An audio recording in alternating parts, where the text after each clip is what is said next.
তো হ্যালো বন্ধুরা, আমি আজকে তোমাদের বিরিয়ানি কাটা শেখাবো। কীভাবে বিরিয়ানি কাটতে হয় দেখুন। ভিডিওটা কত সুন্দর লাগবে দেখলে। এই কলা পাতা বিছিয়ে দিয়েছি, দেখুন বিরিয়ানি কাটছি। প্রচুর গরম, ও গরমের মধ্যে হাত ঢোকাতে হচ্ছে। রাইসটা সরিয়ে নিচ্ছি, প্রথমে সাদা রাইসটা দেখুন।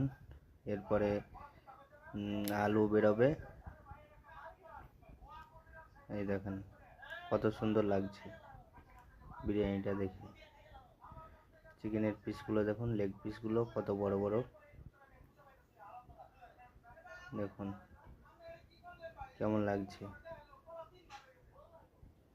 রাইস তুলে দিলাম, দেখুন রাইসটা ঝরঝরে একদম হয়ে আছে, দেখতেও খুব সুন্দর লাগছে। এবার কাউন্টারে দিয়ে দেবো, পিক আপ কাউন্টারে। চিকেন বিরিয়ানি খুব সুন্দর হয়েছে, দেখবেন।